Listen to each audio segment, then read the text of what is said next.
Welcome to the Peter King Podcast, a post-holiday Peter King podcast. We're recording this on Tuesday, December 26th. I'm in California. Myles Simmons, my partner, is in Cleveland.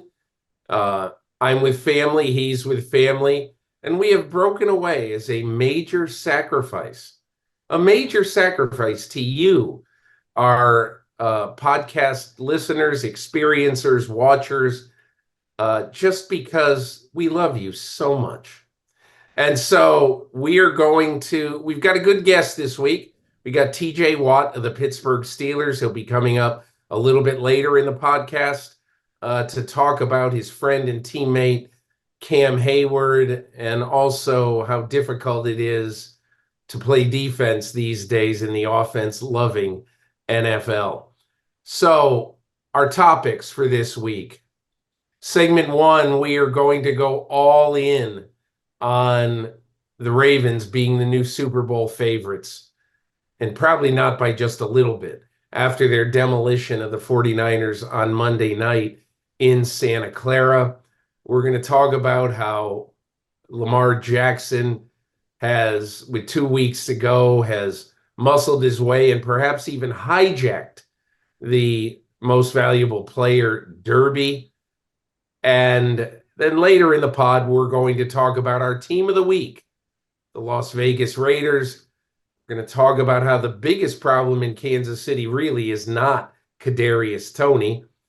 The Eagles being a hugely shaky potential top seed. Now, they probably won't win the top seed, but wherever they are, man, they got a lot of things to worry about this week. Also, what makes the Lions so dangerous with that offensive depth? And the first round wild card match that I am rooting for, and I think America has to be rooting for it. It'd be so delicious. We'll talk about that. There's actually going to be two wild card matchups that I think are totally fascinating. What has happened to the Jacksonville Jaguars? Why is Green Bay, Minnesota on Sunday Night Football? And why is Miami at Baltimore at 1 o'clock in the afternoon? Inquiring minds want to know. I am going to tell you. And a suddenly crowded offensive rookie of the year race, probably with Puka Nacua and C.J. Stroud at the beginning. But, man, this Jahmyr Gibbs is muscling his way into at least some distant consideration. So, Myles Simmons, that's what we got on the agenda. And let's start by, I'll give you just a couple of thoughts on what it was like. I just spent my first weekend in 40 years during the NFL season not working. And I knew it was a bit unusual when Monday night I missed a good chunk of the first half because I am at my daughter's house in Berkeley, California, and Elf was on. And so there was no football until Elf. They only have one TV. No football till Elf was off. So we got Elf out of the way, and then kids went to bed. And by the time I turned on the game, it was over. So, but it was actually very, very refreshing. I enjoyed it. And it was really the right decision for me to make. Instead of writing my normal column this week, I wrote kind of a feature story on Cam Heyward on NBC on Saturday in the pregame show for Bengals Steelers. I did a TV feature on Cam Heyward. And so I just wrote a lot of what I didn't use in the feature and some of what I did. And I just wanted to pay tribute. We're so caught up at this time of year in the playoff race. Who's the hero? Who's the GOAT? Who's good? Who's bad? Who's getting fired? All that stuff. But I've been so impressed over the years getting to know Cam Heyward. And I just wanted to tell people his story. He's just a good human being. Later on in the pod, I'll talk to T.J. Watt a bit about him.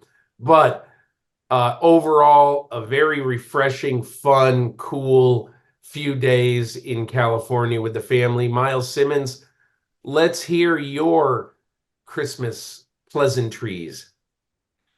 Well, it's nice that now doing this job, I get to spend Christmas with my family because, for the first, I don't know, however many years I was doing this, covering the NFL as a beat writer, you're always in whatever place the team that you're covering happens to be. So, I mean, a few years ago, and I guess it was 2017, I'm covering the Rams, and they won their first division title in however many years in 17, and we were in Tennessee on Christmas, right? So like that's very different now that you can spend it with family and spend time with family. So I'm thrilled that I get to do that, and watching television and watching all the games on Christmas is great because it now has become an NFL holiday instead of an NBA holiday, at least when Yeah. games are going to seems like fall on Thursday, Friday, Saturday, Sunday, or Monday, which, I love basketball, but I love basketball in the spring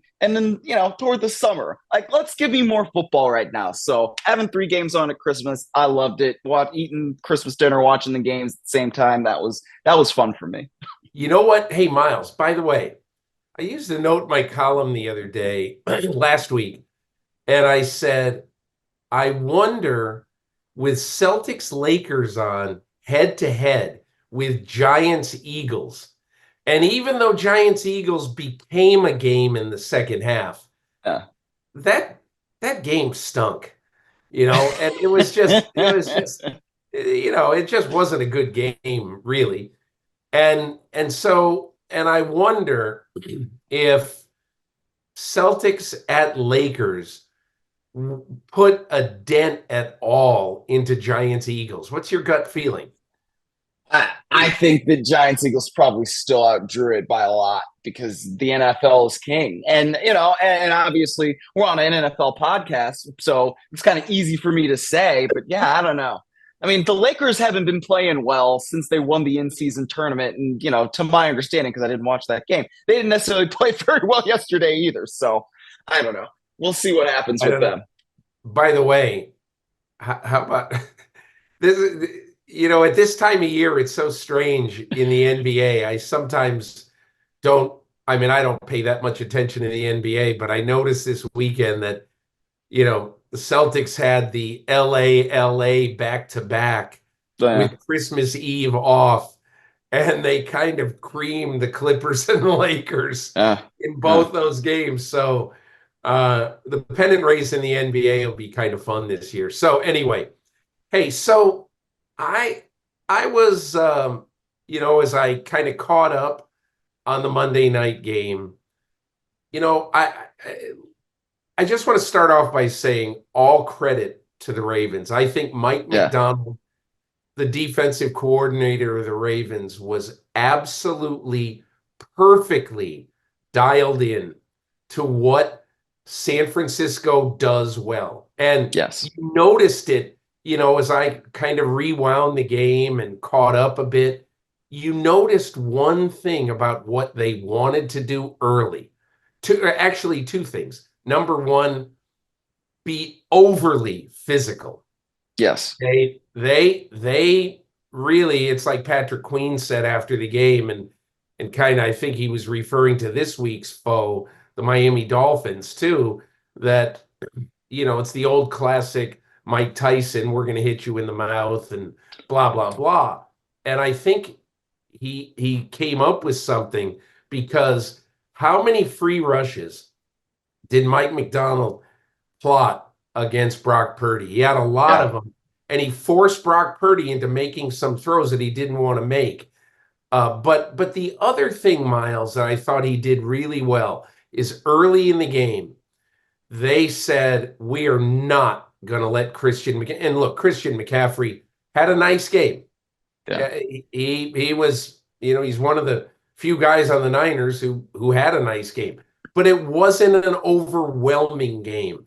And he had a lot of runs where he was just smothered right near the line of scrimmage. And that is what makes Baltimore so good right now. Physicality at the line of scrimmage, Justin Madubuike is muscling his way into Defensive Player of the Year territory. And their secondary, a few weeks ago, when I was talking to Kevin Stefanski about Kyle Hamilton, he said he's like Victor Wembanyama. Pronounce his name correctly for me, will you? Wimby. That's how I pronounce it. Okay, good. And because his arms are so long, and look, he got lucky on the tipped interception, but thought he had a really great interception down at the line of scrimmage early when Brock Purdy, who all year has been layering his throws over coverage, he didn't layer this one. And in essence, Hamilton stepped right in the middle of it and intercepted it. And that began Brock Purdy's downhill climb on a 4-interception night. But Myles, give me your impression of what really made the difference in this game Monday night.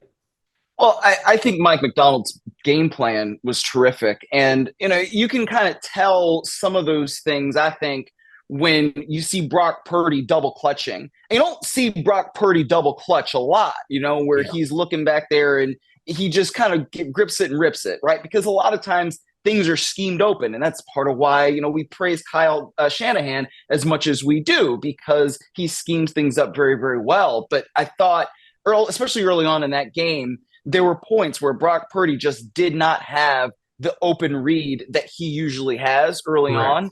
And, that's part of why everybody's been like, oh, well, is he really the MVP? This and it's that and it's this and it's that. But I tend to think, you still have to go out and execute the plays, right?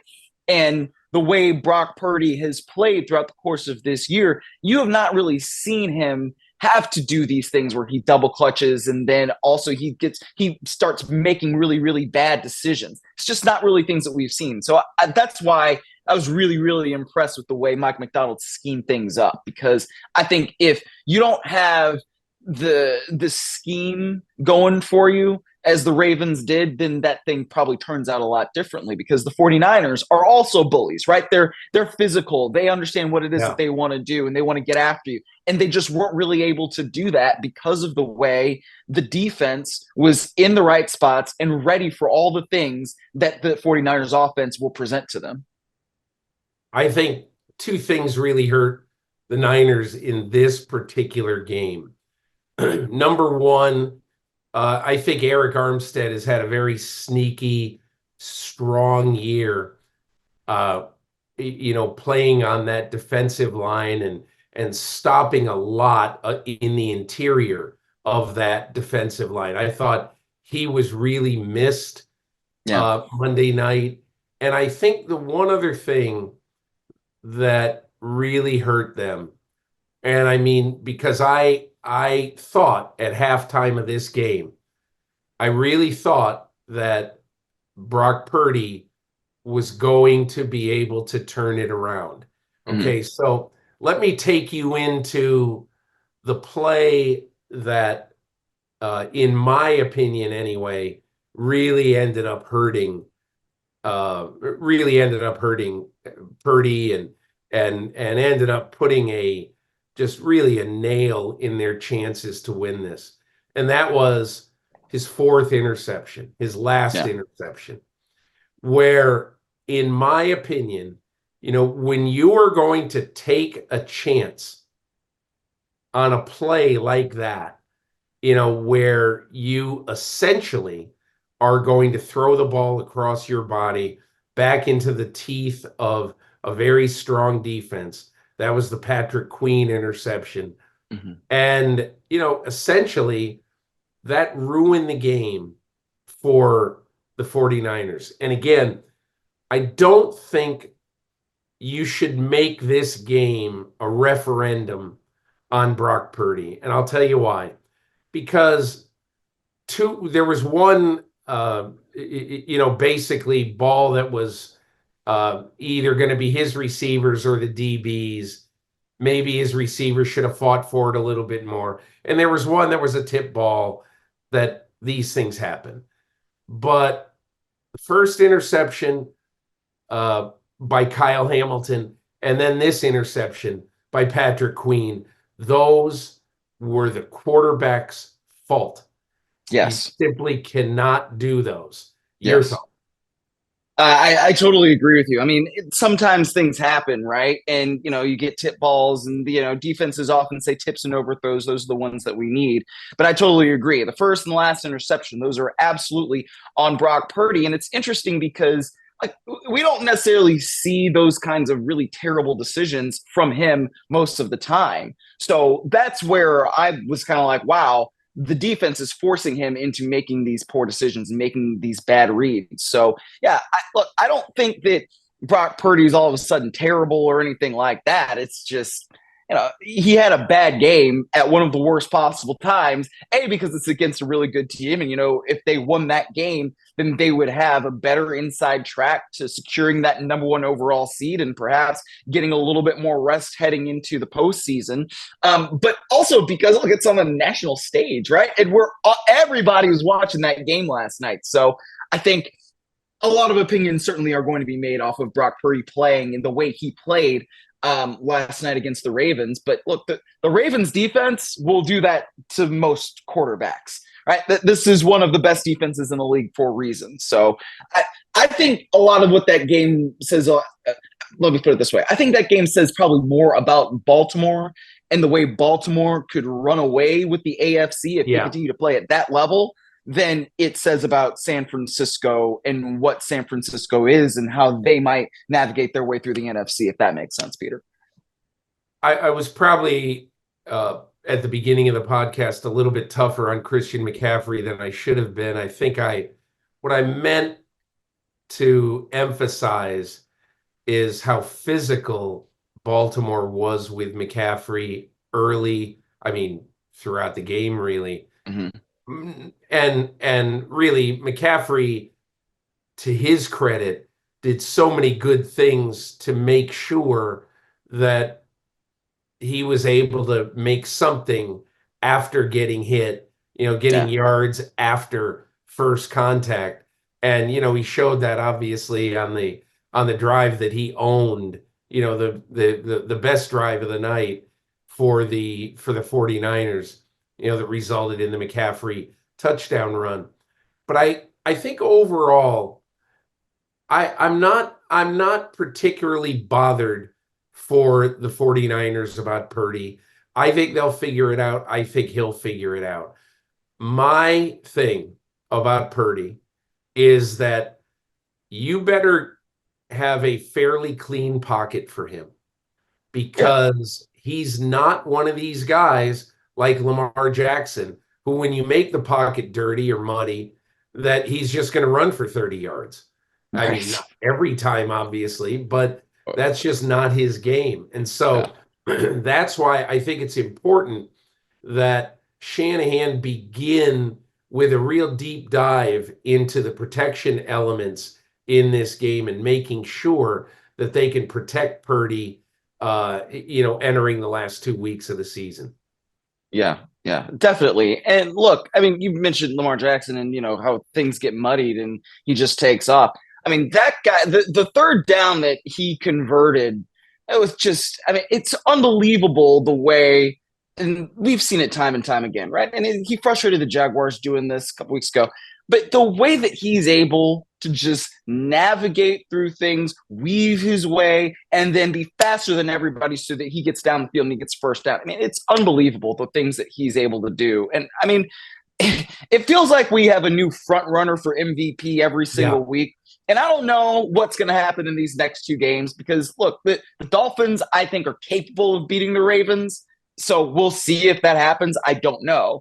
But right now, I mean, kind of hard to say anybody's playing better football than Lamar Jackson. You look at the totality of what he's done in these big games against these top contenders in both conferences. I mean, it's really, I think, just a testament to him and what he's been able to do. And now, I'm so glad, Peter, that we were able to see this guy in December and, going into January, just playing. Because we haven't been able to see that over the last 2 years. And I think that it really does show us what we've been missing when it comes to late, season football and Lamar Jackson and just how special this guy can be.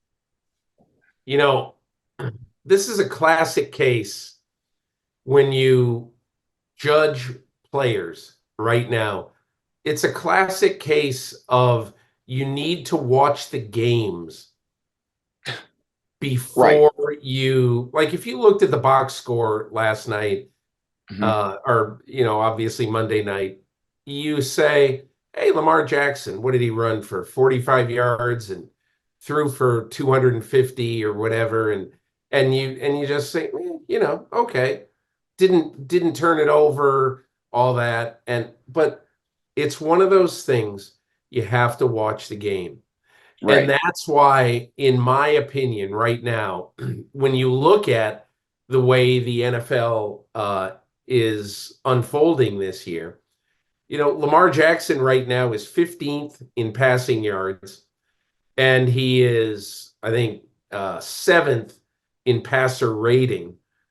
And that really doesn't tell anywhere near the story Right. of the year that Lamar Jackson is having, because you watch him play and he controls big games.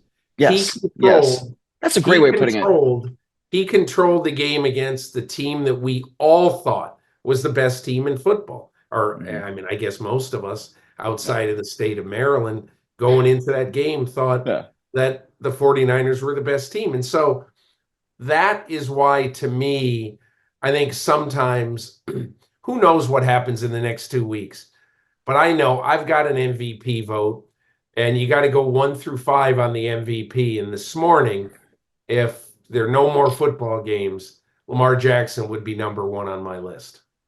Yeah. And I think it makes total sense. I mean, look, he is the quarterback of the team that, at least right now, has the inside track to being the number one seed in the AFC. So that's one of those things where it's like, okay, I mean, and this is how it's been in the last few years, right? The team, the quarterback of the team that gets one of the top seeds is probably going to be MVP. But I think there's a reason for that, right? It's not just random. It's because this is one of the most vital positions in all sports. And when you see why a team wins, often it is because of the quarterback. And if the Ravens are going to be the number one overall seed in the AFC, it makes sense that Lamar Jackson would then get to MVP status, because it's like you said, it's not just about the stats or what have you. If you watch the games, then you understand how well he plays and what he does in the most critical situations in games in order to help the Ravens win. So Yeah. that's why it would make sense, in my opinion, if Lamar Jackson were to win MVP right now. It's what is so interesting, I think, about postseason awards is that if you look at it right now and look at this year and the Mm-hmm. postseason awards, very often the MVP gives a pretty good clue to who's going to be, or vice versa, who's going to be the first team All-Pro quarterback. Right. But in this particular year, Lamar Jackson is not going to be anywhere near the most prolific quarterback, either in Mm-hmm. passing yards or touchdown passes. I mean, if Yeah. you look at passing yards, he's 900 behind Tua. If you Yeah. look passing touchdown, excuse me, passing touchdowns, he's 11 behind Dak Prescott Right. and 10 behind Brock Purdy. And so you look at the race for some of these things, and I don't know who's going to win, but one thing I always say about the MVP, at least in my mind, I don't think you should ever look at it like I'm voting for the guy with the best stats. I Yeah. think stats have to play a role in what you look at, but I think it has to be, you have to look at uh, who has done the best job for his team in lifting that team where they are, and especially since they have lost Mark Andrews. Mm-hmm. And I think when I look at the value of a player coming into and kind of coming down the stretch of a season, and you look at a team that lost Mark Andrews, who, as Lamar, and I was there that night when they lost him, Yeah. and as Lamar Jackson said that night, I'm peanut butter, he's jelly. this is the guy who we valued so, so, so much. And what has happened since then? They've beaten the Chargers by 10. They've beaten the Rams in overtime. They beat Jacksonville by 16. They beat the Niners by 14. And the Niners game was not even that close. Yeah. So they've beaten their last three foes. There's a very good chance that all three of them are going to make the playoffs. And Lamar Jackson has done that without his security blanket. And that really bodes well, in my opinion, for what Baltimore can do in the postseason. Absolutely. And, we'll see what they do against Miami this week. I mean, Miami played them very well last year and, beat them last year with kind of one of those fourth quarter meltdowns that the Ravens have kind of had in certain situations over the last couple of years. So we'll see what they do this week. But yeah, I think that there's no reason to believe that the Ravens are not the best team in the AFC right now, because look, what's their competition? I mean, yeah, the Dolphins beat the Cowboys, but one of those two teams had to change they've not beaten a playoff team narrative, right? So the Dolphins ended up winning. Close game. I thought the Dolphins played well, but they won. You look at the Chiefs right now, and I know we're going to talk about them, but they're an absolute mess. The Jaguars, they're an absolute mess. Cleveland playing well, but you're still on Joe Flacco at quarterback. And who knows if, the clock is going to strike midnight there. And then the rest of the wild card race is still really up for grabs. So we'll see what happens in the AFC in the postseason. But right now, I mean, it's the Ravens and everybody else, I think, in the AFC. That's how it looks to me, too. And, Myles, one last thing before we go to break. I find sometimes narratives start during a season. And I like Cleveland's defense as much as anybody. And I'm a fan of what Jim Schwartz has done. Myles Garrett's stats be damned is just superhuman. So I really like Cleveland's defense, and they've shown that throughout the course of the year. However, the Baltimore defense is allowing 4.5 points fewer per game. I need to say that correct. The Baltimore defense has allowed 4.5 points fewer than anyone in I got to say this again. All right, I'm sorry. The Baltimore Ravens have allowed 4.5 points fewer than the Cleveland Browns this year through 15 weeks. And to me, I think that says a load about the Baltimore Ravens defense and how good it is, because we all have exalted the Cleveland defense, and rightfully so, during the course of this year. So hats off to the Ravens, hats off to Mike McDonald. We're going to see if I can get my sane voice back for our next segment of the podcast, in which we go into the Raiders, we go into Kansas City, we go into why the Sunday night game is not Miami and Baltimore, and we'll do so much more after the break when we come back to the Peter King Podcast.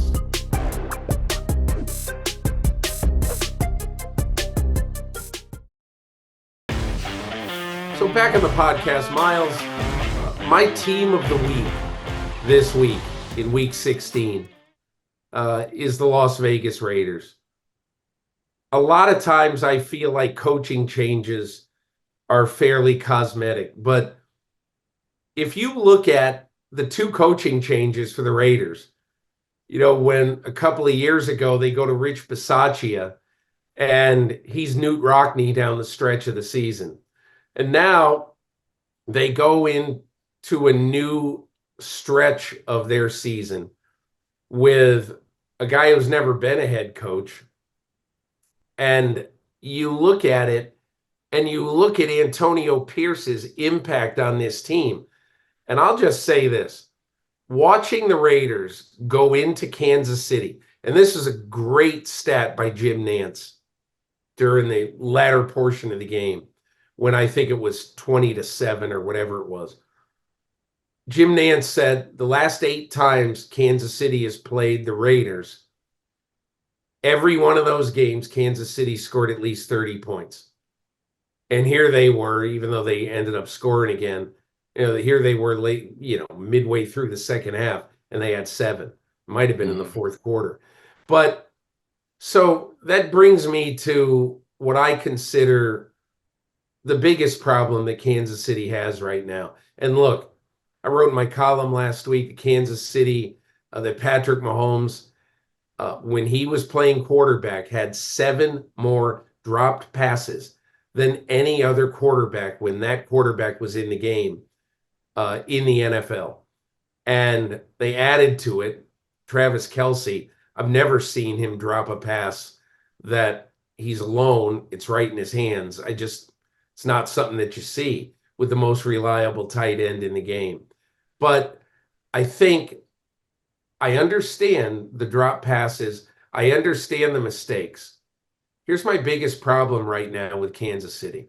And that is, I think they have a, a very hard time with protecting Patrick Mahomes against pressure rushes.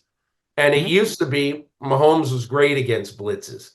But in order to be great against blitzes, you at least need a second to breathe and to process. If you don't have that time, if you have to make a decision at 1.6 seconds or whatever after the snap, and more, that's what we see in Mahomes. I think his offensive line is really letting him down. And I think that's one of the reasons why Antonio Pierce and Patrick Graham, his defensive coordinator, were so smart in this game saying, listen, we got to sell out to get to Mahomes. We know that he's pretty good against the blitz, but will he be pretty good against our blitz? Yeah. And in this game, it was not just Max Crosby. It was a lot of different guys on that defensive front. What did you see in that game, Myles? I saw an extremely motivated Raiders team that clearly wants to play for Antonio Pierce. I don't know what Antonio Pierce did to captivate the locker room and capture the locker room, but he's done it, and he's done an outstanding job of it. And he's done as good of a job as you can as an interim coach. There's only so much that you can really do once you are inserted into that role. And this is why I think Steve Wilks did such a good job last year with the Panthers. This is not a team that you constructed, right? It's not a team that you really had input in. And how are we going to set up our offensive line and our defensive line and our receiving core and all this stuff? It's okay. Well, I would want to do this now with what we have. And Antonio Pierce has made the absolute most of this opportunity. And you got to credit Patrick Graham, too, for getting that defense to play the way that it has. And then they bring in Jack Jones, and he's had 2 pick sixes in the last 2 weeks. I mean, this is a team that I think, if you're Mark Davis, you don't need to look elsewhere, right? You've got Champ Kelly as interim GM. You've got Antonio Pierce as interim head coach. Yeah, you got to go through the interview process in the offseason, and I think that that's good. You open it up, and that does help more candidates. But you've got the best people for the job already doing it, I really think. And, Antonio Pierce embodies, I think, what the Raiders should be, right? He understands all of these things, having grown up a Raiders fan in Compton and all this, and it's great. And there's some fluff elements to that kind of makes it like, oh, it's a nice story. But when you see the way that this team is playing for him, when they go out and kick the tar out of the Chargers, on that Thursday night and score 63 points, it's unbelievable to score that many points at any point in any game, regardless of if the coach is going to get fired or not on the other side. And then to go to Kansas City on a hats and T-shirts day for the Chiefs. Or if they win, they clinch the AFC West, and you don't allow them to do that. That to me was an unbelievably good performance by the Raiders. But, Kansas City, to go to the other side of it, I see a broken offense. I don't know. From the operation on down, it looks broken. And, Peter, one of the things that I've kind of noticed watching the Chiefs in the last few weeks, and I'm not the best lip reader, but it seems like there have been multiple instances where Patrick Mahomes is looking at the sideline and he's basically begging the play call to come in. And that, to me, is symbolic of everything that's wrong. If you can't even get the play in to the quarterback properly, well, then that's going to make everything take longer to line up properly, for the quarterback to get the reads and pre-snap at the line of scrimmage.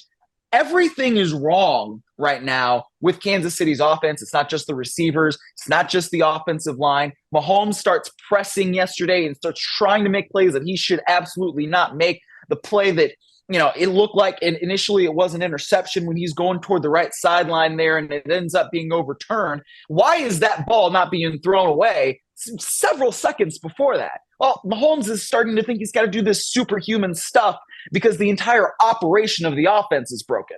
So Andy Reid has got a lot of things to fix in the offseason going forward with that. But right now, yeah, the Chiefs still probably going to make the playoffs. They're still probably going to host a home game in the wild card round. But I see no reason to think that, we keep talking about, Patrick Mahomes is going to have to go on the road to the Super Bowl.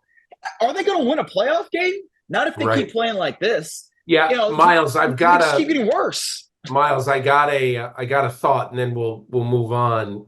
But I've got a thought about your question about Patrick Mahomes wanting to get the play in, and my theory is very simple.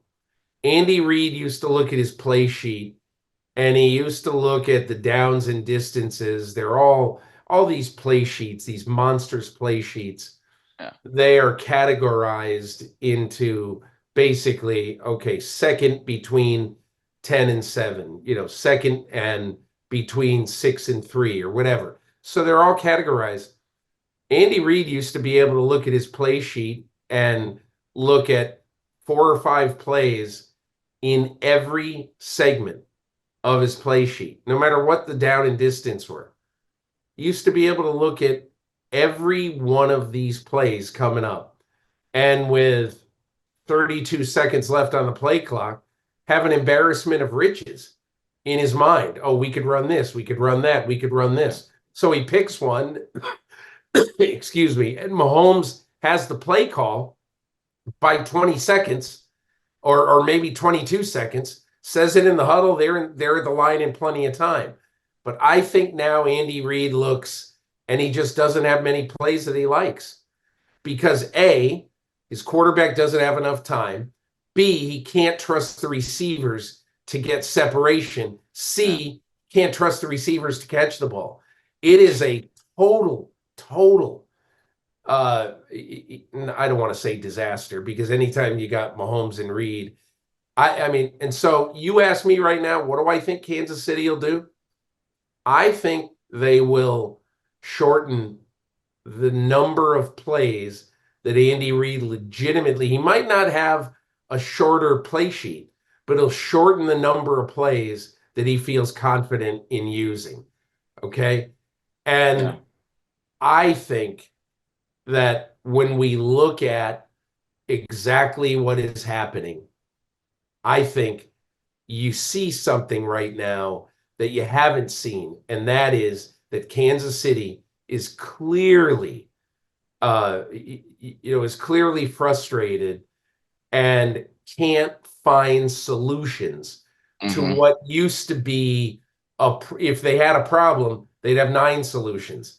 Now, in some cases, they don't have any. That's just my pet theory. Yeah. Well, I think you're right about that. They don't have the solutions because they don't have the personnel right now. And when you don't have receivers that you can trust, that's an offseason problem. It's not that Kansas City just doesn't have a number 1 wide receiver. I don't know that they have a 2. They barely have a 3 with Rashee Rice. I mean, Rice, when he gets in front of the line of scrimmage and he's running routes, sometimes it just seems like everything just falls apart. He makes great plays in space, and you can see that he is going to come along. You can see the traits that are there, but it's not there right now. And so he's not a number 1. And then I don't know if he's a number 2 yet. So because of that, there's so much more pressure on Travis Kelce, and teams know that they can key in on him, and he's not necessarily having the best year either. So it's all – because, look, Travis Kelce's a tight end, and he's been an unbelievable Hall of Fame caliber tight end for years and years and years, but he is getting to his mid-30s. So it's not like he's getting any younger. So I don't know. Peter, I think back to when you were in Germany and Mahomes told you, we're going to get this offense fixed. And you believe in Mahomes. Of course. And I still do believe in Mahomes, but everything's just gotten worse. And so Yeah. now it's one of those weird things where, man, I don't know where they go from here this season. Yeah, I agree with you. Miles, let's move on to the Philadelphia Eagles. And it's funny when you look at statistics, sometimes you basically say, well, okay, they're all right. They're in decent shape. And on Sunday, or I'm sorry, on Monday against the Giants, they had 465 yards of offense. And yet you look at that, the 465 yards of offense, and why do you come out of that game really concerned about almost everything? But as I watched that game, and I watched probably 2/3 of that game in between, I had a real good soccer game out back with 7-year-old Freddie, where we play one-on-one, and it's a narrow yard, and there are two goals, and I can go about 45 minutes, and then I say, all right, Freddie, you win. But anyway, so I missed part of the game for that, but I came in, and at the end of the game, I just kept thinking to myself, why does this team look like it's simply, sort of trying not to lose instead Mm-hmm. of trying to be really aggressive and making plays like they have been in the first half of this year and certainly down the stretch last year? I don't sense a confident offensive team right now in Philadelphia. What do you see? I don't either, which is interesting to me because, as I'm watching that game, I keep thinking, man, they keep converting third down after third down after third down. And it turns out, I believe they were 8 of 15 in the category. And they were able to make plays. They made enough plays to win. But, the vibe is weird and it's not good around the Eagles right now. You Yeah, got A.J. Brown declining comment after the game, where it's like, he hasn't played badly. And I don't know. I don't understand kind of what that disconnect is where you're watching and you're like, all right, it's fine. It's a division rival. It's not like you think that you're just going to blow the Giants out of the water all the time. And I didn't necessarily think that. But yeah, I don't know exactly what they've got to do to get themselves right, but winning helps, But at this point, they still are going to need to make more plays and probably just get everybody more on the same page in order to really go into the postseason feeling good about themselves. But yeah. it's just, like I said, it's just a weird vibe where when you win, it still kind of almost feels like a loss. Yeah, I think so too. I don't know. I'm sure that they're going to say, hey, a win's a win and all that. And I didn't even see what any of their people said after that game. But I mean, really, to have the Giants knocking on the door to tie the game at the end, that with their third quarterback, that's an indictment enough Yeah. against a team that they beat 900-0 last January in the playoffs. So uh, big time worry for the Eagles, who, by the way, have Arizona and the Giants the last 2 weeks. So it's not out of the realm of possibility. I mean, just think 49ers play the Rams in week 18. And that, I don't know who's going to be playing who in that game and who's going to be playing all out, who's not. I don't know. We don't know. But the 49ers could lose that game. The Rams always play them tough. So Mm-hmm. I don't know what's going to happen, but man, if the Eagles win the next two, no matter how they win them, and and and they end up as the top seed, I don't know that I think that'll be one of the weirdest top seeds in a while. Let's Yeah. just say that. Yeah. Um, Miles, I want to talk a little bit about the Lions. Just a quick observation about the Lions as they win their first division title uh, in 30 years since 1993. And just to watch what happened with their season on the line the last 2 weeks. Remember, They lost to the Bears in early December, 3 weeks after having to score 15 points in the last 4 minutes of the game to beat the Bears. So they are coming off a stretch where they almost lost to the Chicago Bears twice. And they're facing, now the Broncos, the Vikings. They've got big games against playoff contenders coming up. And what really impresses me is how they've come out in both of those games and played very dynamically on offense. And right now, if you look at this team and you look at the number of major threats that they have on this team, I'm not just saying that Amon-Ra St. Brown and David Montgomery, Jahmyr Gibbs, but they have so many people right now who are threats to a defense. And I think it's right up there with the 49ers. They don't have the star power in terms of their depth, but you look at guys like Khalif Raymond, and no one thinks Khalif Raymond is this great weapon, but every game Khalif Raymond makes some 26-yard play that you say, boy, glad that guy is on our team. And and Williams and Reynolds and Laporta. Yeah. This is a team that defenses are going to have to reckon with. And they scored 72 points in these last two games that they really needed to come on and to play well. But I think the Lions are going to be a tough out in these playoffs. It'll be an interesting test Saturday night in Dallas, but win or lose, I think this is a dangerous team. It is a dangerous team, especially if they're taking care of the football properly. And this is, look, the thing with Jared Goff. If he's taking care of the football, he's not giving it away, then they're going to score points. Right? They're going to be able to put things up. And you just named all the weapons that they have, and they've done a really good job of utilizing those weapons. And it's also why Ben Johnson is probably the most mentioned name when it comes to head coach openings going into this offseason. So they should be a tough out, but they've got to protect the football and they've got to be able to get the stops on defense. In the last couple of weeks, they've been able to do that. We'll see what they can do this week against Dallas. Should be an interesting matchup there. But look, the fact that they now have already secured their spot in the postseason, winning the NFC North for the first time. And the last time they won that division, it was the NFC Central, right? So that's huge for them. Yeah, it is. It's. I think you got to give a lot of credit to Dan Campbell and Brad Holmes for the way that they constructed that team. And also, people used to talk about, it takes years to rebuild and you do this and you do that.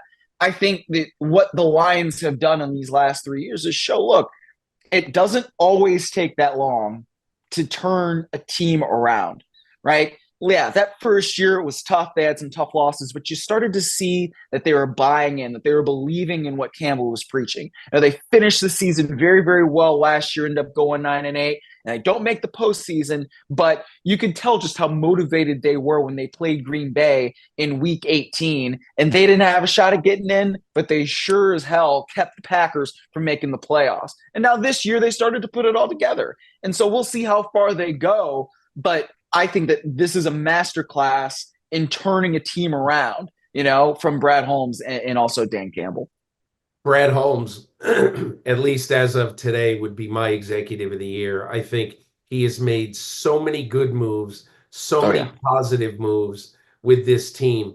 And just imagine adding Jahmyr Gibbs and Sam Laporta to an offense. And look, he understood what was happening and what could happen with his team, with all the contracts and all the people they were going to have to pay. Okay. But if you think about it, Miles, look at it. They trade T.J. Hawkinson to the Minnesota Vikings and they draft Sam Laporta and they have 4 years of a very manageable contract. at tight end for a guy who might be a premier tight end. They had a premier tight end who was about to get paid. Yeah. And I'm sure if you ask Brad Holmes, he's going to say, I think we could do 90% of Hawkinson, or maybe even as good as Hawkinson, and we won't have to pay him, 15 million a year or whatever. But so that's one thing. Myles, two very quick things. I'm often very much against spending much time thinking about, well, if the playoffs started today. Now there's only 2 weeks left. And how about these two delicious playoff matchups if the season ended today? Number 6, Buffalo in the AFC at number 3, Kansas City. Now, Buffalo and Kansas City play about 16 times a year. It feels that way. Let's just face it. They're always playing each other. But one more matchup, Josh Allen, Patrick Mahomes. I have solved for Hans Schroeder and for Howard Katz and for Mike North and Roger Goodell, everybody who makes the playoff schedule. That is the primetime Saturday night game on Wild Card Weekend. I mean, I can predict it right now. But the other game that I absolutely love is Sean McVay traveling to Ford Field to face Jared Goff. Yeah. I mean, how great would that be? And Myles, you know, Jared Goff is one of the nicest guys in the NFL. Truly. Yes. But how much would Jared Goff love to face off against Matthew Stafford coming home and Sean McVay and knocking the Rams out of the playoffs? Jared Goff, having covered him day to day for 2.5 years, or 3 years, actually, 3.5 years. That's a guy that, yeah, he's very nice. And, I've had really great interactions with him, but man, he's got an edge to him. And that edge, he would try not to show it, but I think, would be able to see that edge if the Rams were to come and play Detroit in that wild card round. That is absolutely a great matchup. Especially, look, Detroit still loves Matthew Stafford. The amount of Lions fans that were rooting for the Rams to win that Super Bowl a couple years ago and were just very, very happy for Matthew Stafford, that was really cool to see. So that would be a great matchup if we got it. Myles, 3 sentences about the Jacksonville Jaguars. I'm gigantically disappointed in this team, and so is Doug Peterson, the head coach. And he kind of called out his team this week after yet another loss by the Jaguars. He said at some point, players have to take some pride, in essence. I forget what his exact quote is, but that was it. And I wonder, when you look at the Jaguars right now, what do you think is missing? Consistency, good quarterback play. Yeah. Trevor Lawrence is just so wildly inconsistent. I don't know if he's good. I think he's good. I know he's not great, but I don't know. And that's a problem. Even Trevor Lawrence was kind of calling things out and saying, it looks like we don't even practice, which that also is very concerning. So yeah, there's a lot wrong. There's a chance that the Jags don't even make the playoffs. We all think that they should win the AFC South and they should be in the driver's seat for that. But the Colts could still win that division. If CJ Stroud comes back, the Texans could still win that division. It's been really downhill real fast for the Jags. So yeah, what's missing? I don't know, but a whole lot, Peter. So I want to take a minute for those who are kind of gearing up for week 17 and essentially asking this question. There's some really good games in week 17.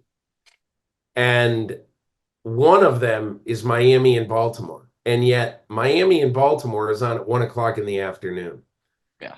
Kansas City and Cincinnati is on at 4:25, both Eastern time, obviously, in the afternoon. And yet Minnesota and Green Bay is the Sunday night game. So I think a lot of people have been wondering and saying, why exactly is this? And I'm going to attempt to explain why I believe this is it. But first, I want to tell you something that, the NFL is not, when they put the schedule together, they understand that they're going to have to flex some games late in the year. And I believe the NFL really considered moving a game into that time slot on Sunday night, to the point that they asked right now, if they asked the Baltimore Ravens, they said, can you please check with your players to see how they would feel if the game was flexed to Sunday night. And now this is a rare thing. It's rare for a team to do this. But I believe one of the reasons that the NFL wanted to do this and wanted to be respectful of this team is that they had set up this schedule where they were not only asking the Ravens to play an away game on Christmas, which is a sacrifice a little bit for a team, but they were asking them to play 3,000 miles away from home on Christmas so that they wouldn't be home Christmas Eve, they wouldn't be home Christmas, and they would be wrung out dish rags when they arrived back in Baltimore at 7 o'clock on the morning of December 26th. Nobody is asking anybody to cry for the Baltimore Ravens. Nobody is. And in my opinion, I thought it was worth it for the NFL. If you're going to play big games on a holiday, on a Monday, then why not take a potentially really big game and make it your primetime game? That's what they did with Baltimore at San Francisco. They were rewarded. Maybe the ratings won't show it because it was a bit of a rout. But anyway, the bottom line in this is, the NFL would change a game if it felt it was a bad game, if they had to get out of a game. But I believe this says something about the way the NFL views its schedule. And that is, if the game is not a dog, and Minnesota Green Bay is not a dog, because clearly there are playoff implications with this game. Maybe not as attractive as it was a couple of weeks ago, but there are playoff implications with this game.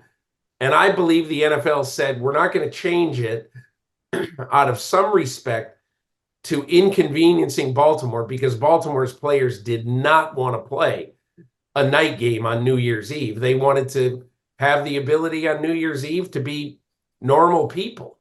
And so the way I look at this is kind of kudos to the NFL for not doing it. And look, will the ratings be as good for Minnesota Green Bay as they would for Miami Baltimore? Probably not. But any game that the Green Bay Packers are on, the ratings are not going to be horrible. Right. So that's a little bit of an explanation. What do you think? I think it makes sense. I mean, like you said, it is a sacrifice to play on Christmas and then have to turn around and then play on New Year's Eve, and to have to play that night game. That's especially on the East Coast, right? Where you're going to still be in the locker room, probably showering and whatnot. Maybe you're in the family area when the ball drops. So that's one thing if you're playing on New Year's Eve. But yeah, I mean, look, the Ravens, I think, if you have to be in that situation, like you said, nobody's going to cry for them, especially as they won that game last night. But yeah, I can understand the NFL sticking with their choice of the initial game there with Green Bay and Minnesota, and that still should be an interesting matchup. I mean, look, Jordan Love we're still seeing whether or not he can do it on a national stage. And hell, Nick Mullins, maybe he's had his struggles, but Justin Jefferson's still out there. I'm interested in seeing the game. I think it'll be an interesting game myself. I I can't fault the NFL at all for doing this. I think it's actually the right decision, and it's a human decision as well. All right. Three sentences now, Myles. Your offensive rookie of the year. Puka I'm Nacua, going with C.J. Stroud, Jahmyr Gibbs. Who do you got and why?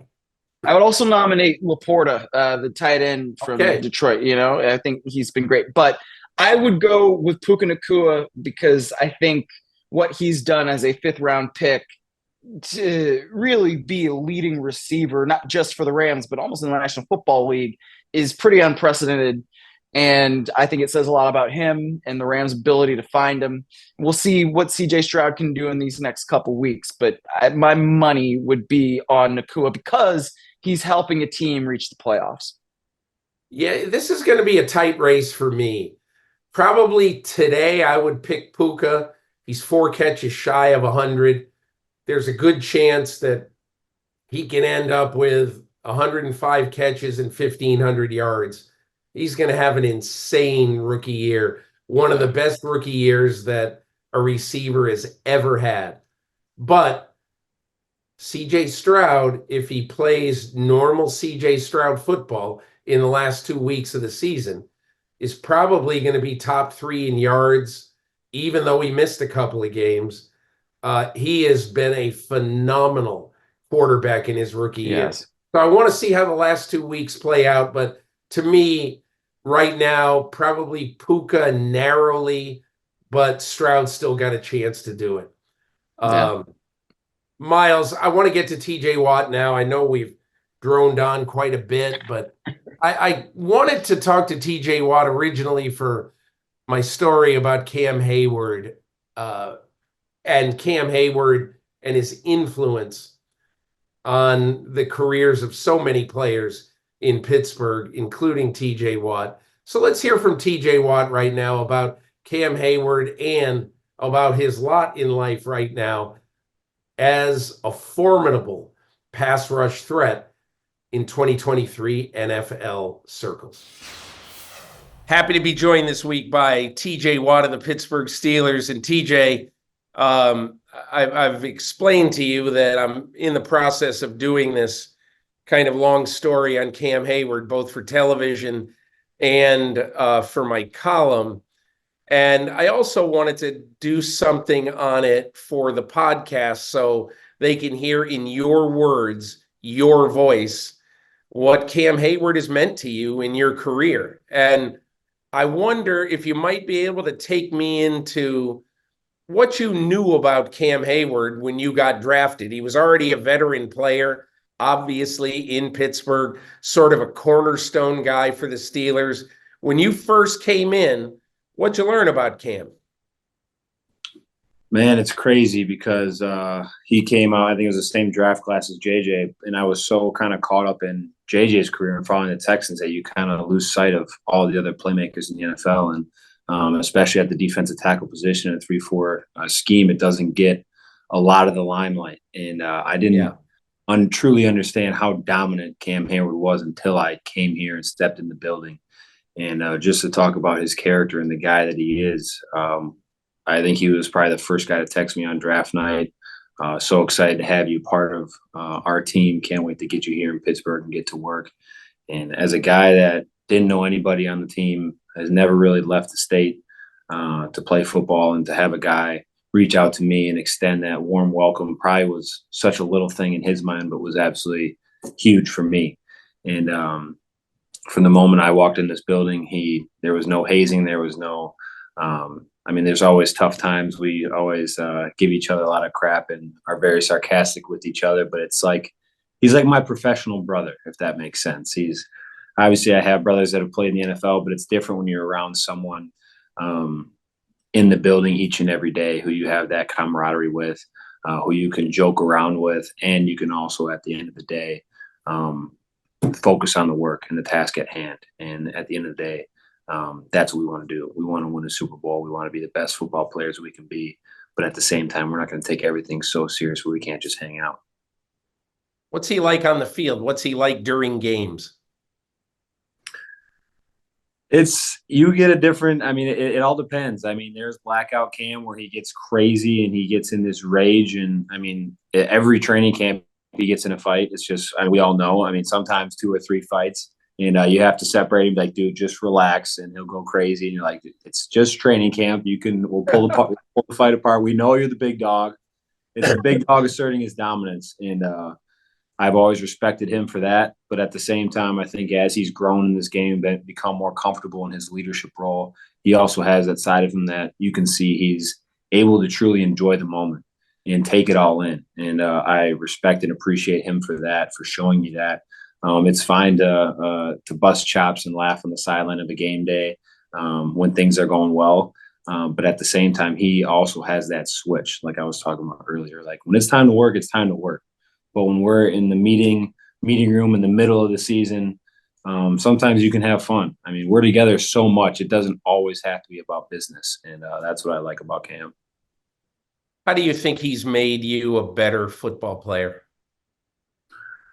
He's shown me consistency. I mean, the guy, I haven't seen him miss many practices, and he works his absolute tail off, and he wants it, man. He truly wants it. He showcases people in this building why you should follow him. And it's a lot of it is through example, but he also has the vocal side too. And he's not overusing his power. I think that's a huge thing that I try to take from him too, is you understand that your words carry a lot of weight and that your actions carry a lot of weight as well, but you don't want to abuse that power. And he never does that. And that's why when he talks, people listen and people follow.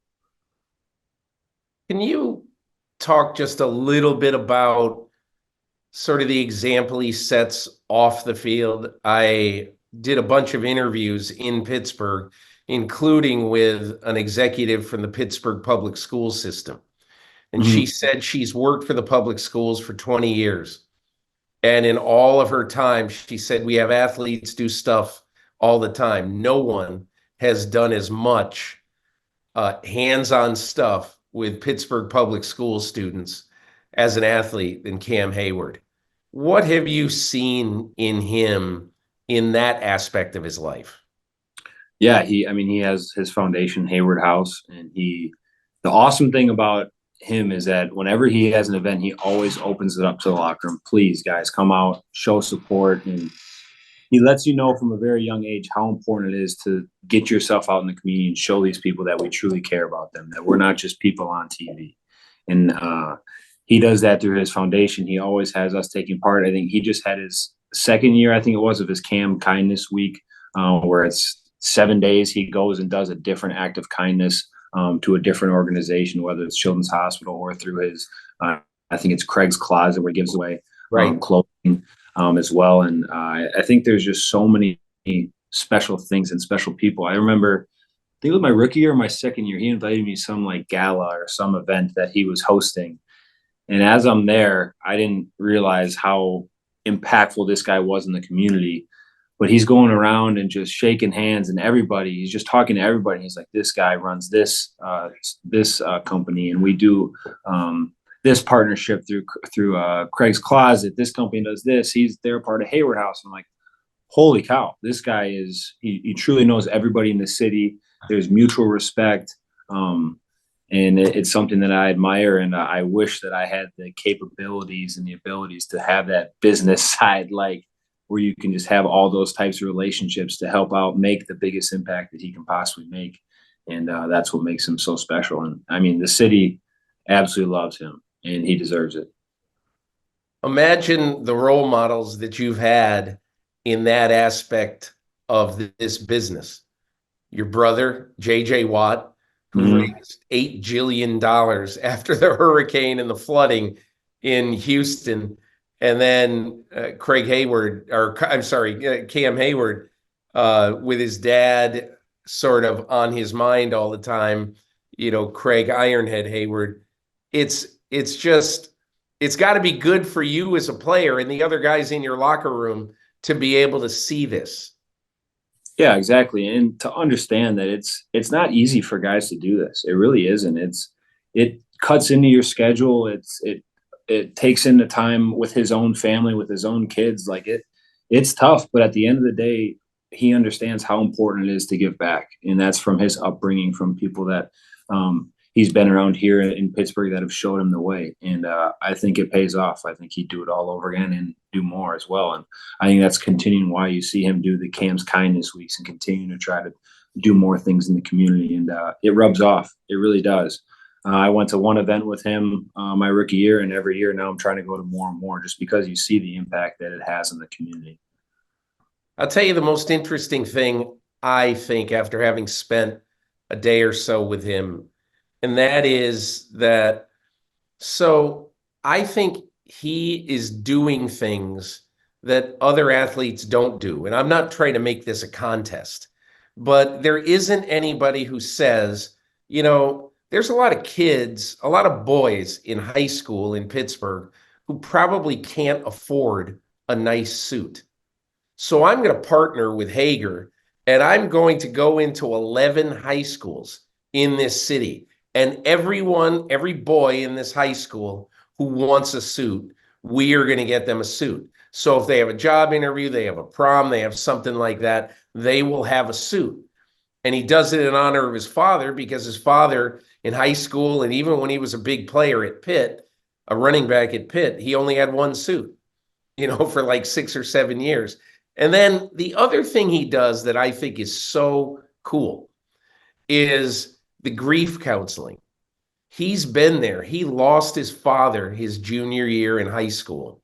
So he has this group that basically ministers to these people. And we met with a mom and her 3 boys. Their dad just died of a blood disease almost out of a clear blue sky. And Cam just hangs out with these kids. And it's just, you always hear of, okay, somebody's working with a food bank, somebody is working with the Red Cross, which is fantastic. I'm not in any way demeaning that, but Cam Heyward has found these things that no one does. And he's gone out and he's done them. And that's what I think is it's kind of cool. He saw a need and he went and filled it. And he doesn't look for a pat on the back after it either. That's the thing, is he's not going around flaunting this stuff. He's truly doing it out of the kindness of his heart. And that's what makes Cam Heyward so much bigger than life. I mean, talk about a guy that is so big and he looks intimidating, but when you really get to know him, he's the sweetest guy. He does have one of the biggest heads in NFL history, I must say. We call him Head. His nickname is Head around here. Yeah. Well, I mean, I asked somebody at the Steelers when I was there a couple of weeks ago, and I said, how do you get he comes out and he has to wear a hat, like if he's doing an on-field interview after the game, like with Amazon or whatever, he's got to put a hat on. How do you find a hat? They said, well, we had to go find hats for get off a life-size bobblehead or something. Well, listen, that's great. I really appreciate it. I want to ask you 2 football questions now. So I had on this podcast last week, I had Kirk Herbstreit on, and I said to him, okay, so you were always a college guy, and then, you came and you've done the NFL the last 2 years. What surprised you the most? And basically, I'm paraphrasing him, and he said, the huge difference between how good defensive lines are and, in many cases, how not very good offensive lines are. Like, the defensive lines are way ahead of the offensive lines. So, we talked about it a little bit. And what I am interested in, quite honestly, is how, you've talked about it this year. Myles Garrett has talked about it this year. It's almost like the NFL is really letting offensive linemen get away with a lot, seemingly a lot more than they ever have. As a player, does it frustrate you sometimes? I mean, I don't even think it's just this year. I think it's been the past since I've been in the NFL, is you just understand, I mean, as a football player, that there is holding on every play. There is a penalty on every single play. It's just a matter of what can be called, how much stoppage you want in the game. All those types of factors go into it. And at the end of the day, I've found out that complaining and moaning and groaning about these things doesn't solve any problems or help me in any way. So I think that's kind of the route that I've taken since I talked whatever it was 3 or 4 weeks ago about it. But how are you able to put up with it? Have you just sort of accepted it? Is it a constant source of frustration, or how do you feel? I think at the end of the day, everybody's dealing with it. So I'm just trying to handle it better than the people in the league that are in the same position as me. Because at the end of the day, if they're not calling it for our team or whoever we're playing that week, they're not calling it for everybody else either. So at the end of the day, as long as we all have the same groundwork to play with and there's consistency in what's being called and what's not being called, then I have no problem with it, because then it's a level playing field. And at the end of the day, we all have the same opportunities to make plays or to not make plays. What do you think of Herb Street basically saying that defensive lines are superior and they're sort of way ahead of the offense? When you watch football, do you notice that? I don't know. I mean, if that was the case, you'd see 10 plus sacks a game, you'd think. But I think I don't want to take anything away from offensive linemen. I think they're incredible athletes. It's incredibly hard to find 300 plus pound, 6'5" and taller men move the way that they do. And I don't want to take anything away from those guys that do that for a living. I mean, I'm in no situation to say those guys aren't good at their job or they're lesser than us, because in the NFL, everybody gets got, and you get humbled very quickly if you think you're above or better than someone else. I want to ask you one thing about what it's been like for you to go to Pittsburgh and to play for the Steelers and to become sort of the latest in the line of really great defensive players there. I don't know if when you were growing up and you watched football, whether you really watched or concentrated much on the Steelers. And, TJ, you got to be honest, on draft day, you might have a feel for where you go, but basically it's a lottery. You could go anywhere in the United States. So tell me just a little bit about what have been your impressions of Pittsburgh as a city and a place to play and the tradition. Man, I love Pittsburgh. I really do. There's a lot of places that I could have gone to that I wouldn't have been as happy. I know that for a fact. And I think first and foremost, it's the people. It's the community. People are just so appreciative and thankful that of the Steelers. And when I see people out and about, no one's really like bothering me for pictures or autographs and stuff like that. I just truly want to be a part of the community. The people accept and appreciate me for that. And it's always just good luck, little things like that. I try to get out in the community as much as possible and understand that it's a working class town. People just want to see us be a part of the city and not just be those players on TV. And that's what I love about Pittsburgh. I love the people. I love the tradition here. I'm just playing for Mr. Rooney, playing for Mike Tomlin. The system, it's a great fit for me as a 3-4 outside linebacker coming from Wisconsin. A lot of the system type stuff was similar to what I did in college. So it helped my transition period a lot. And I think that's why you see with young guys like Nick Herbig, a guy that came from Wisconsin as well as an outside linebacker, to here as an outside linebacker, you see the translation or the transition, happens a little quicker for those guys that have been in that system. And I think that along with playing with all of the amazing teammates and coaches that I've had here, along with mentors and James Harrison and great guys that, you got Hall of Famers. I know Franco Harris no longer is with us, but he used to come back all the time. James Harrison has been around. Rod Woodson's been around. The list goes on of alums that are so proud of this place and that don't shy away from coming back and sharing their knowledge. And I've just tried to soak up as much information as possible, trying to learn, trying to be the best teammate I can possibly be. But at the end of the day, I'm going to work my ass off to be the best player I can possibly be for the city. And I'm going to continue to do that until my playing days are over.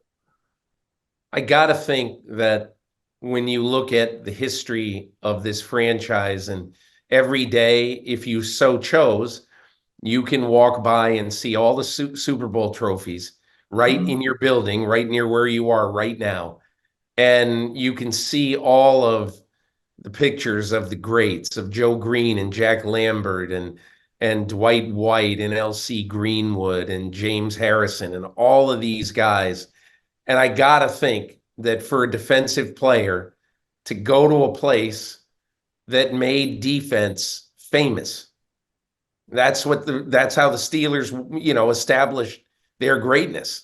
It has to be cool at the end of the day to know that you are the latest link in the chain.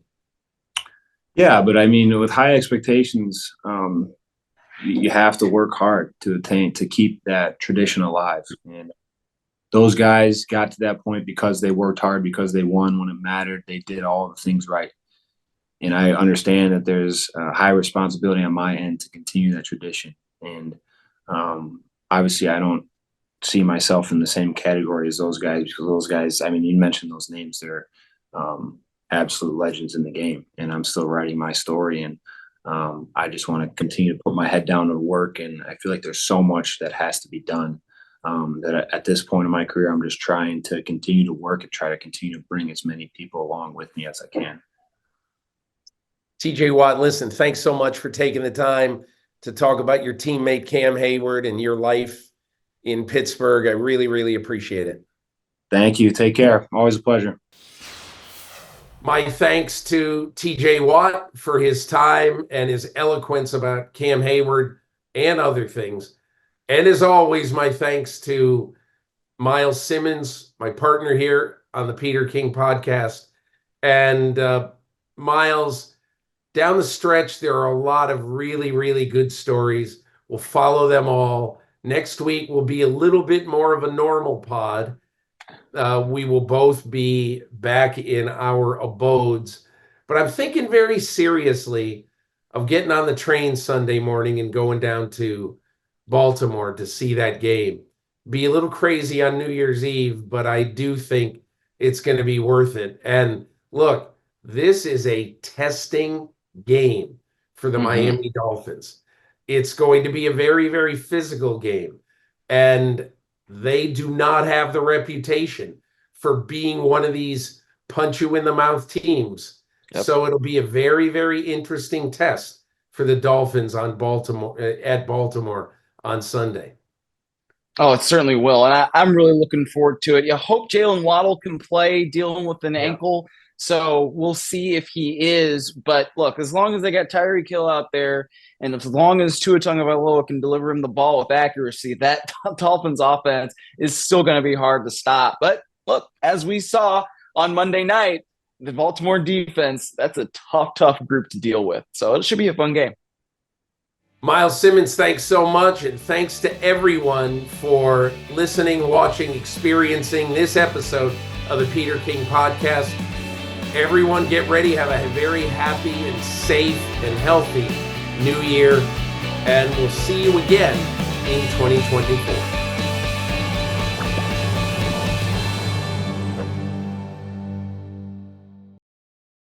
Hi, I'm Mike Tirico, and thanks for watching. Make sure to hit subscribe for the latest news and highlights from NBC Sports.